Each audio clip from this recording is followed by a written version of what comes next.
Yeah, if we don't record this today, then you don't get to eat today, and then you're just going to be dying for a burger, and you're never going to get one. Well, I'm working at the gas station. I work across the street from Olay's. Is Olay's, and then right next to us is the canteen, the Barrio Cantina, which is another Mexican restaurant, and then just down the road, Rosita's took up the Sherry's. So at about 7, 8 o'clock at night, there's this wonderful smell in the air that just makes you starve. It's just I just go out. I did that one time. I was going out, just sniffing in the air, and the girl comes by what are you doing? It's I'm sniffing. Man. I'm sniffing, man. You just smell that? It smells delicious. I haven't eaten. Oh my gosh, yeah, that would be quite the mix of smells.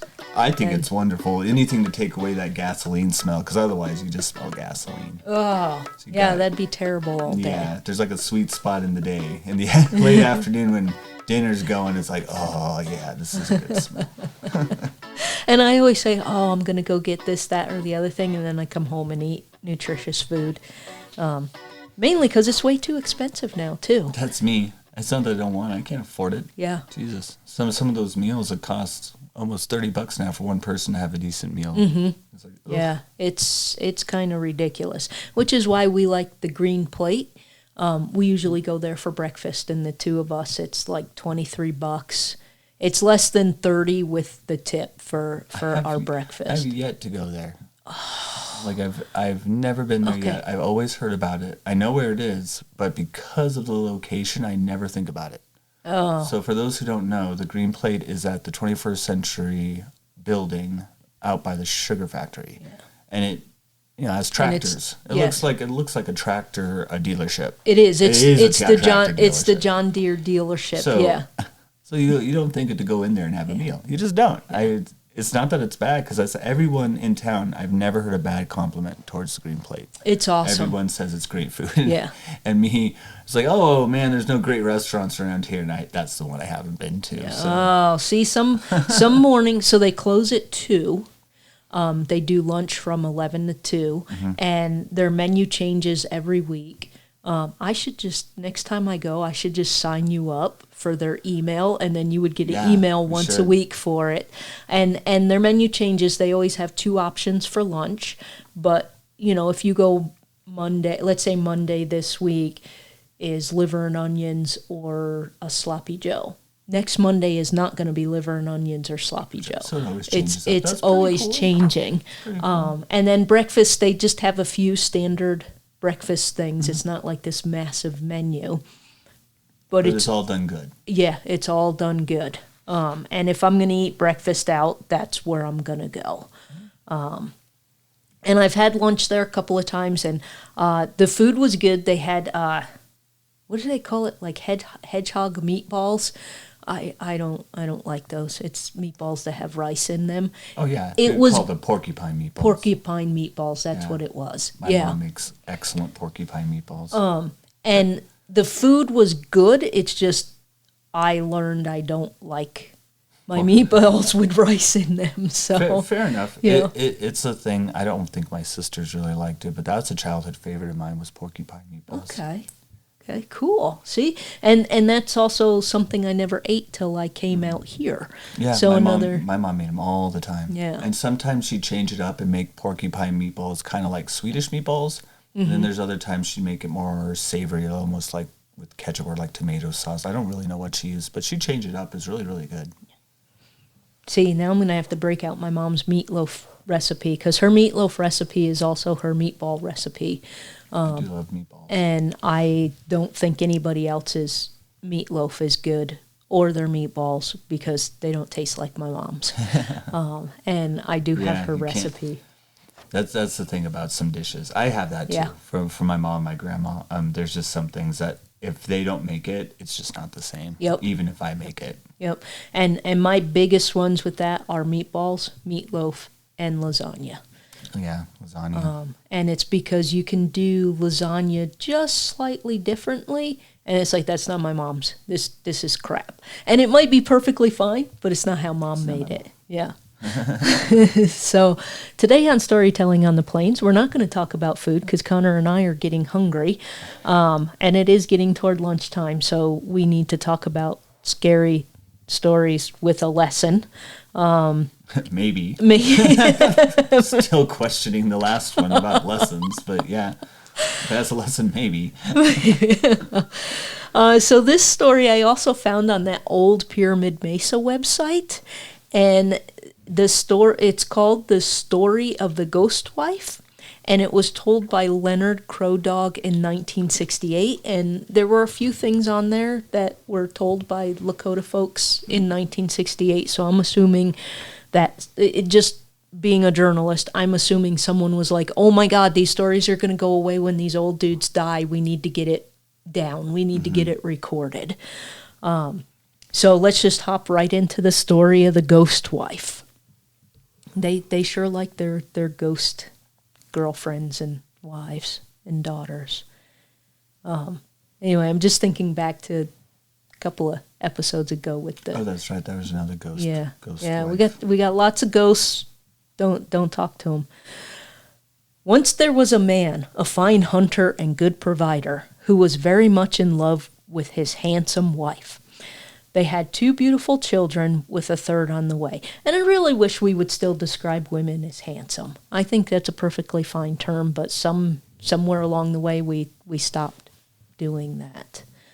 Not to point the finger at anybody, but it's probably the woman's fault. Oh, thanks. Do you really think a guy would have cared that much? No. Versus no. a woman insisting not being called handsome, but being called pretty. Like telling her little son, it's like, no, that is not how you address a lady. A lady is not handsome. A lady is beautiful, elegant, pristine, poised, whatever. Yeah. Not handsome. So yeah, don't blame us guys. Okay. Mamas. Yeah. I'm just saying. You're giving us too much credit that we care what we call you. Men are dumb. Connor said it, not me. I was just... You're married to him just like I am. Yeah, that's true. Yeah. And it gets thrown back in my face, guys. Don't think that I'm not talking about myself. I know I'm dumb.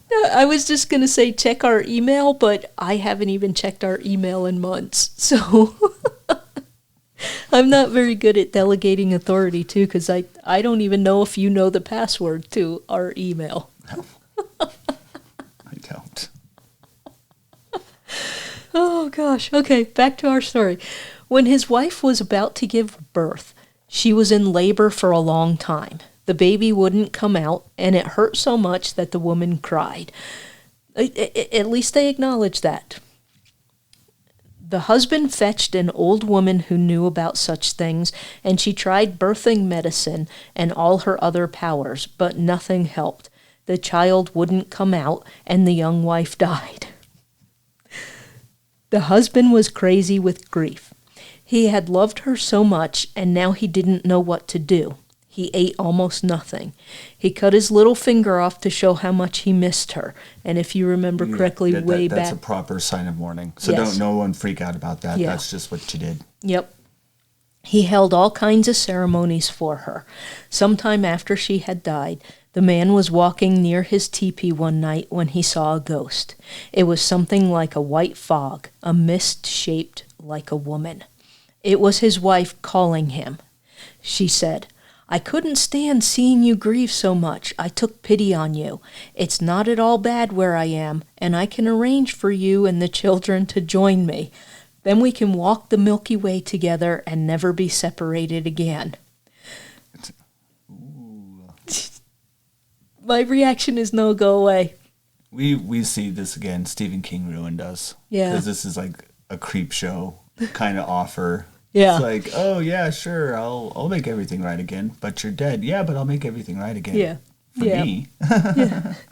The man said, "Come into the teepee, let's talk this over." Oh no. Not supposed to invite them in. Exactly. So the white shape went inside with him. They sat down. The man said, "I'm not quite ready to die yet, and the children are too young to die. Instead of our going with you to that spirit place, Can't you arrange it so that you can come to life again and stay with us?" The ghost didn't answer and said she would ask and return in 4 days with an answer.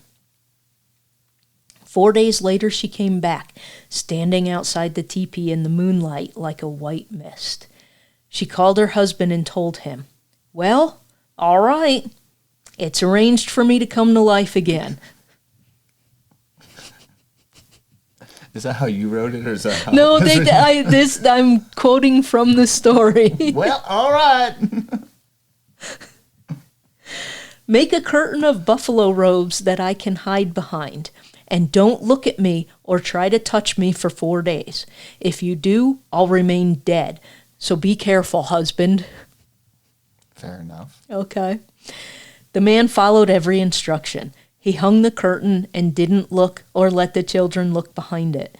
He did everything right, and after 4 days his wife came out from behind the curtain, young and pretty as before. The couple and their children lived again as if she had never died. They were happy together. I want to know what the rest of the tribe thought. We're not told. Because in the last story, wasn't there kind of some shaming going on? Maybe I'm not. No, I don't think I'm thinking the right story. But I would think the tribe would shame you. It's like, dude, we have these rules for a reason. Mm-hmm. We all talked about this in the meetings. Haven't you been to the meetings? Yeah. We discussed this. We've told you the other stories. We told you, don't talk to them, don't invite them in. And what do you do? Yep. And I want to know who she went to talk to in the spirit world that let her come back. And then she just had to hide behind some buffalo hides for 4 days, and boom, I'm alive again. And that's another thing that the Lakota mythos, the mythology, if you will, doesn't have. They don't have hierarchies the way we know hierarchies of spirits. There's no Lord of the Dead. There's no Hades. There's no, no person, Kronos, does the river Styx thing. That's not the way it works. Not everybody has their place, so I don't know. Yeah. I don't know. Yeah. Usually they always just say the Great Spirit, which is very vague to us Western folk, because we just like everything in neat little compartment boxes. That's just not enough for us. Yeah, and that's just not how it is with the Lakota. No, she just went back and she came back with the answer. Yep. When the years had passed, however, the man fell in love with another woman. So, okay, you're in love with this woman so much you want her to come back, and then years pass, and, I like this other lady. But wasn't this again common to have more than one? Yeah.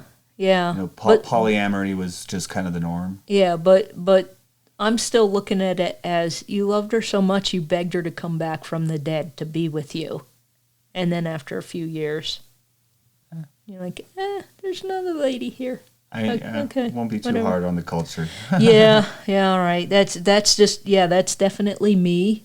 And their culture, that's probably perfectly just what happens. Yeah. And it was common to have 2 or 3 wives, He told his wife, "I shall marry a second woman, and she will share the work with you. You'll have someone to talk to when I'm away from hunting. Things will be more pleasant." This, by the way, is awful. Like, this is the Mormon spiel for the Mormons who still practice polyamory. This is exactly Polygamy. What they say. Polygamy, sorry. Yeah, that's okay. Polygamy.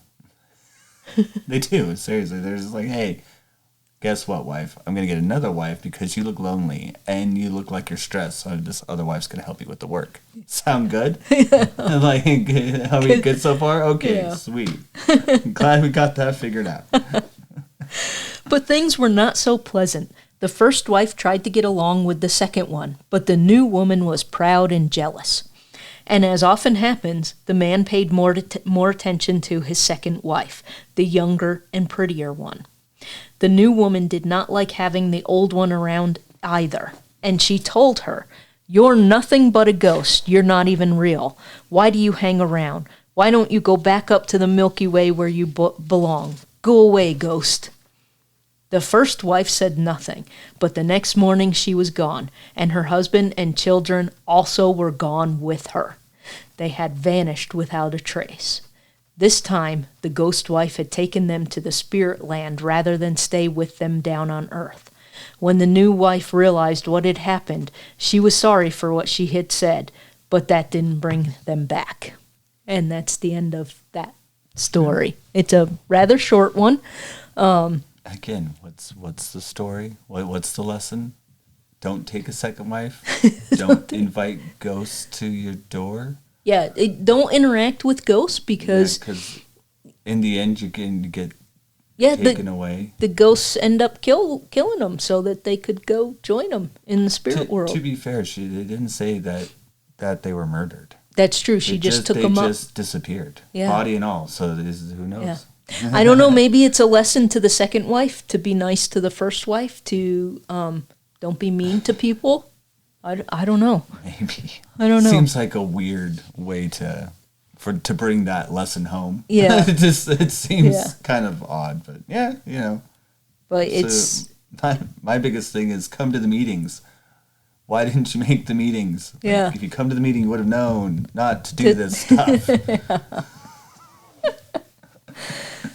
So like I said before, their stories are slightly different from ours and our scary stories. There are very scary Native American stories. It's just like the Wendigo. The Wendigo is one that comes to mind, and what has been used often in recent video game culture, and I think newer. I think there's a couple newer horror movies with the Wendigo, or some adaptation of the Wendigo in it. So it's just that the ones I could find for the Lakota,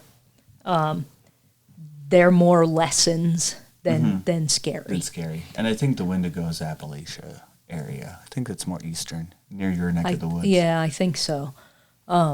So that's something you and I can talk about for next year. Do we go out and tell those scary stories, even though they're not in our area, or not?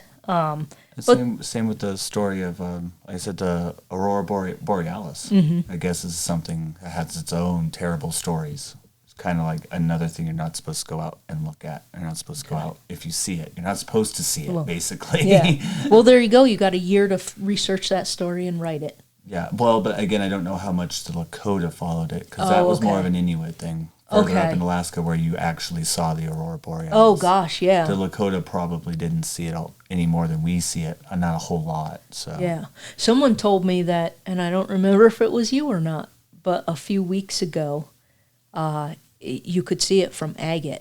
You can, it does go all the way down. Yeah. A lot of that, I think, has to do with climate change and different solar things with the sun. So I don't know if it would have been that way in the past or not. Yeah. It occasionally drops down here where you can see it. But yeah, up in Alaska, it's far more common. So I could see where a mythology would spring up around that, because it's like, what is that? And I'm always curious, because we've all taken this for granted, but believe it or not, the colors of the skies were different during this time, simply because of the lack of industrial pollution in the air.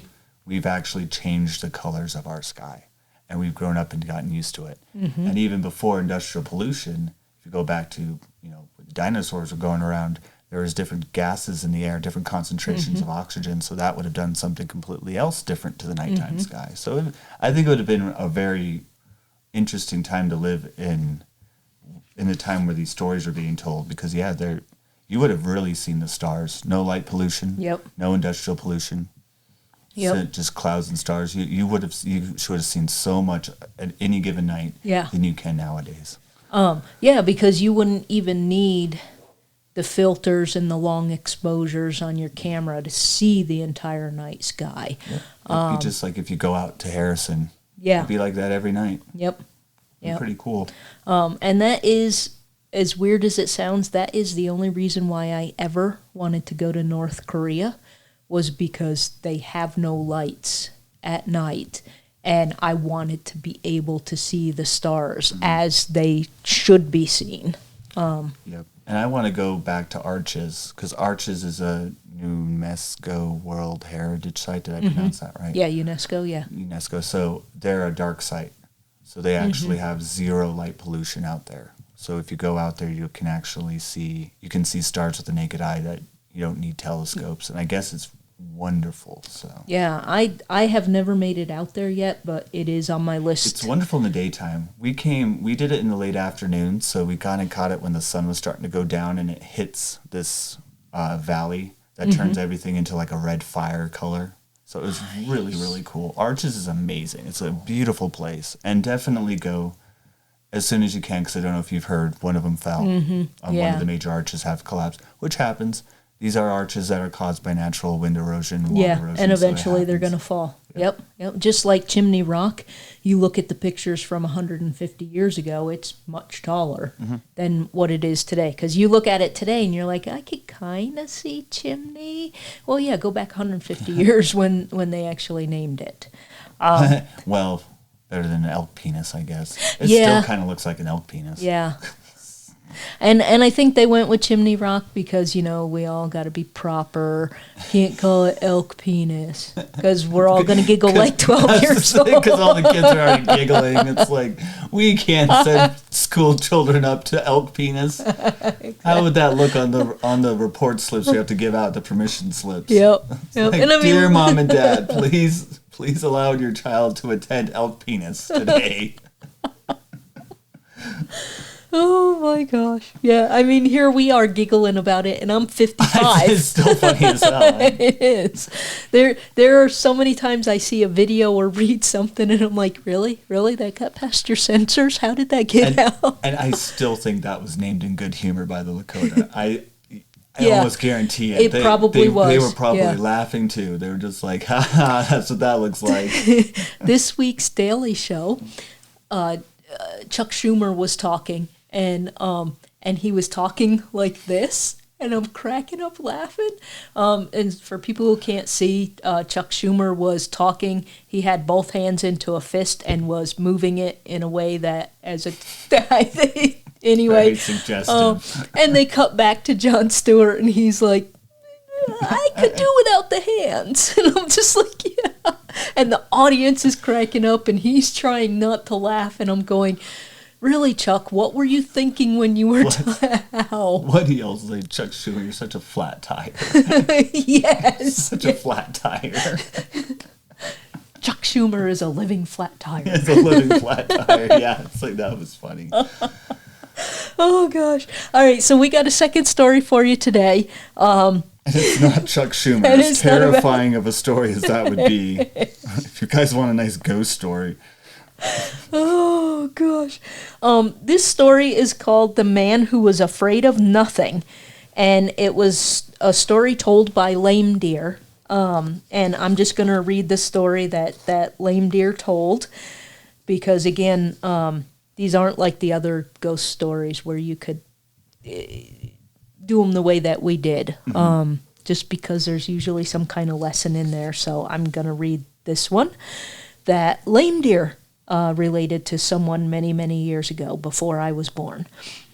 I think it was in 68. It didn't say, no, it can't be. Lame Deer was before 68. Way before. Anyway, whatever. I wasn't born yet. Now, there were 4 ghosts sitting together, talking, smoking ghost smoke, having a good time, as far as it's possible for ghosts to have a good time. Fair enough. What? I'm trying not to say something. Smoking ghost smoke. Exactly. Or smoky ghost smoke.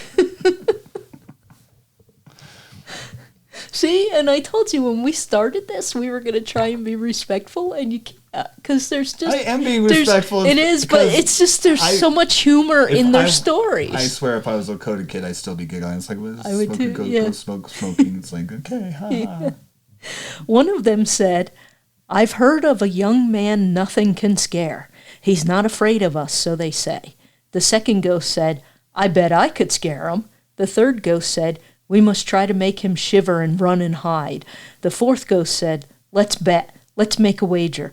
Whoever can scare him the most wins.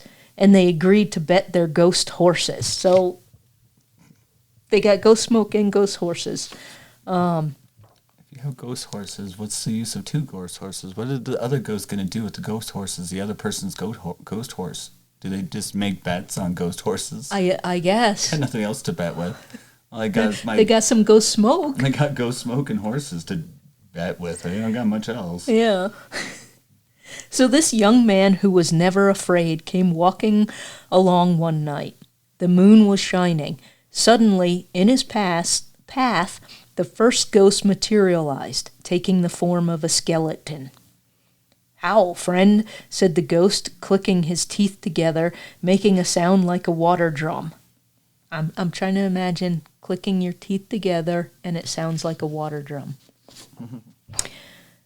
"How, cousin?" said the young man. "You're in my way. Get off the road and let me pass." "Not until we have played the hoop and stick game. If you lose, I'll make you into a skeleton like me."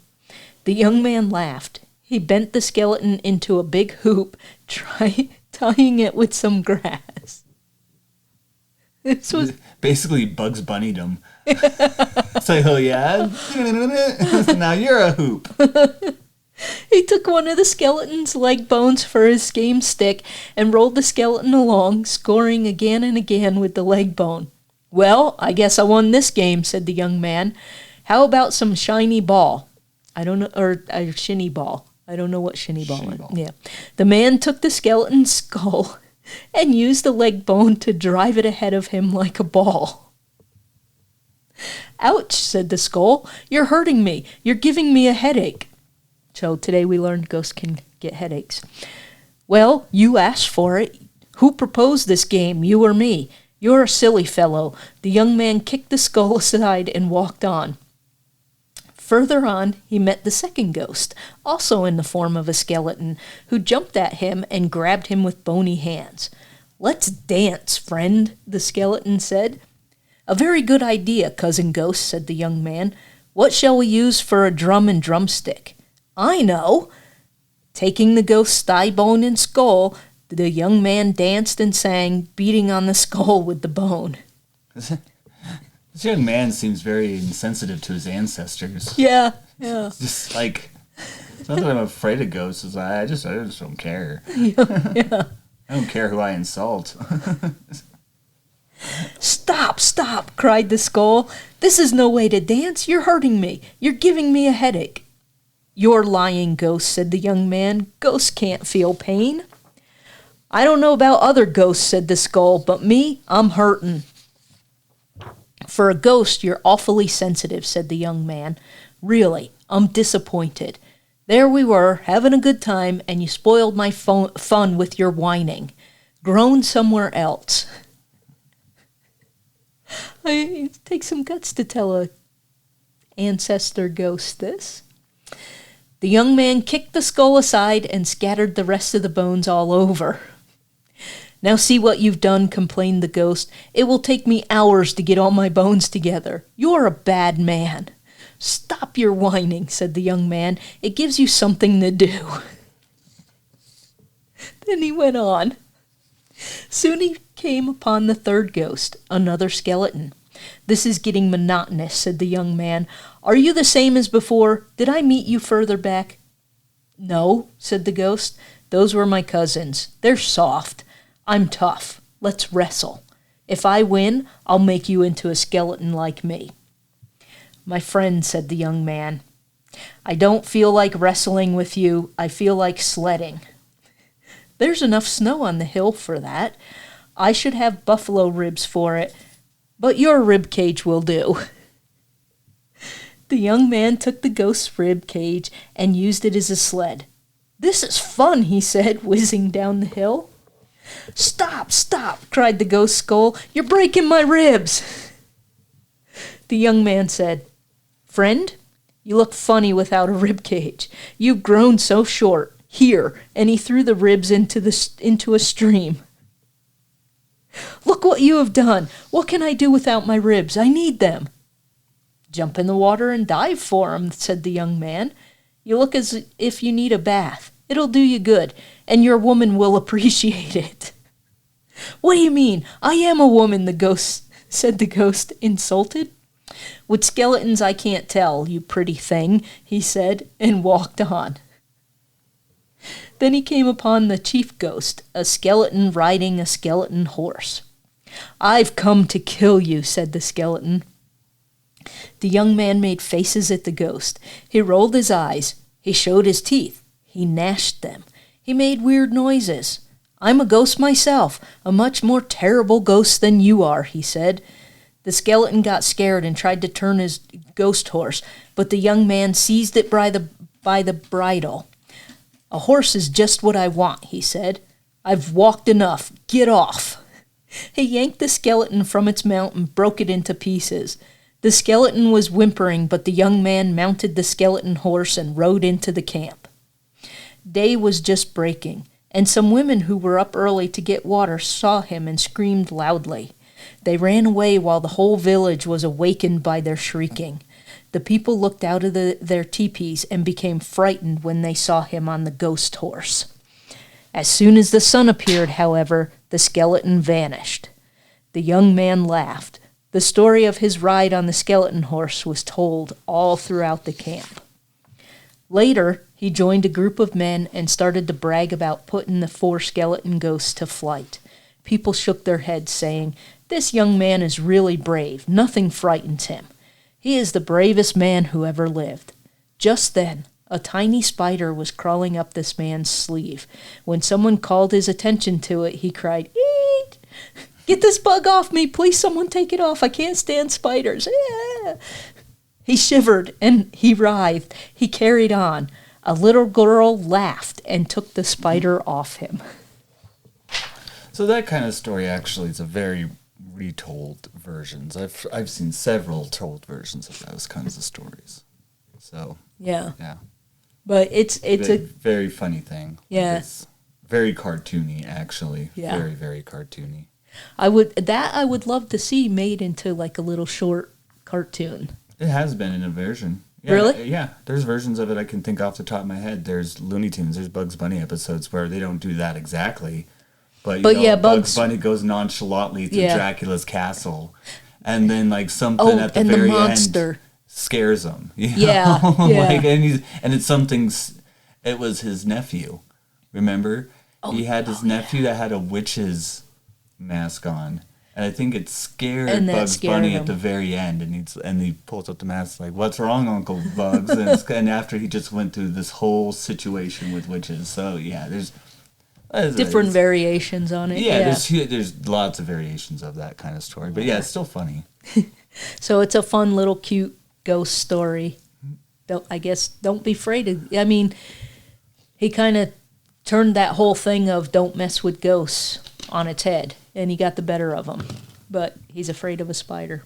Or it'd be more like the ghosts need to pay better attention before they made the bet. Like, if you're a ghost, why don't you go down and pay attention to him being afraid of a spider? Mm-hmm. And then instead of being a skeleton, you could have been a spider, and you could have scared the crap out of him, and you would have won your ghost horse. Yeah. And instead, the dude took the ghost horse and rode it into town, scared the crap out of everybody else in the village, and then the ghost horse disappeared when the sun came up. So there you go. A couple of short ones this week, but they're entertaining anyway. You don't necessarily have to be scary. And I'm sure if I was a better storyteller, that would. I'm not good at telling scary stories.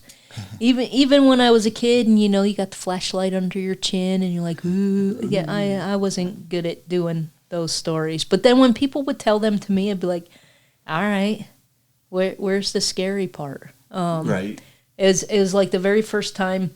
Not the very first time. I went to see the first Candyman movie in the theaters with a friend in college. She wanted to see the movie, but she didn't want to go see a scary movie by herself. And there's a spot where they're walking along in the projects. They're walking down the hallway to the apartment that they're going to, and you could kind of hear things in the background, and I'm like, there's a jump scare coming. There's a jump scare. There's a jump scare. And sure enough, a dog jumps in the window, scares the crap out of her. She jumps, and I'm just sitting there like, all right, that was a jump scare. The thing that gets me with scary movies is they don't bother me till I go to sleep. Like, I can sit through them. I don't jump. I don't shriek. I normally don't react. I'm terrible with scary movies. But then I make fun of them. Yeah, yeah. The real good scary movies, and again, I'm a diehard Stephen King fan. It's not really because of the jump scares. Even with it, the more recent version, it did have a lot of jump scares. It wasn't that in the book series that was creepy. It was just the whole idea of it. It was the ideas that he brought up. Well, that was creepy. It was like with The Shining or with Dreamcatcher. That was an interesting one. That was kind of just creepy in its own way. Yeah. Or even like Creep Show wasn't the first one Stephen King helped write. I didn't know if you knew that. He didn't help write all of them. But I think it's either Creep Show 1 or Creep Show 2. Okay. He did a couple of them. He was in it. He was actually in one of them. The one where he finds a green crater and he touches it and the green mold grows all over him. And that's Stephen King. Okay. So it's that one. I think it's Creep Show 2. But those ones always gave me, like, the creeps. Like, they did scare me, but there was no jump scares. Yeah. You know, they're just really creepy stories. Yeah. And for me, in New York, Channel 5 was WNYW. It eventually became Fox 5. But growing up, local station out of New York City, and they would have, Creature Feature Night on Saturday nights, I think it was, and Elvira. Elvira. You know, so she was scary. So she introduced the shows and that kind of stuff. But we watched them all the time, and so many of them. I think I mostly got desensitized to it. I can't remember which one because I have seen all the Friday the 13th movies, and they all meld together with me. But there was one of them where they're out camping, and Jason pulls the dude out of the tent, picks him up by his leg and swings him into a tree like a baseball bat, and I cracked up laughing when that happened. And the people I was with looked at me horrified, like I'm some kind of horrible person. And I'm like, I would have. And I'm like, come on, man, when have you ever seen that in a movie? Never. And you're never going to see it again. And it was hilarious. But it's kind of like the Batman with a Joker, the newer one, where he smashes the pencil into the guy's eye. He's like, how about a magic trick? And he does it so fast. It's like, ta-da, it's magic. And we were in theaters, and I was the only one. I just started laughing. I'm like, that's funny as hell. Like, I thought that was the whole point. Everybody, my friends was like, they're like, Connor, what's wrong with it? That was funny. He did it excellently. The execution was great. Sounds like you and I need to see those movies together. And the one that scared the crap out of me, and now I know because, I've been diagnosed with PTSD and trauma, and I get why Nightmare on Elm Street was so terrifying for me, because Freddy came after you in your dreams, and my dreams and nightmares were actual flashbacks, so that terrified the crap out of me. The movie I could sit and watch no problem, and I used to have a picture of Freddy on my wall. I should probably write a blog post about this in my house. And then at one point in time, I was like, I can't have this picture of Freddy there, because what if I fall asleep and he steps out of the poster? Gets me. And the thing that was cool was I asked my grandma one day, I'm like, please don't ask me why, but can you take this poster down and throw it away for me? She goes, I'll put it in the recycle bin. I'm like, okay. And she took it down because she hadn't seen the movie. She didn't get it, but she saw that I was disturbed by it, and she did. She took it down.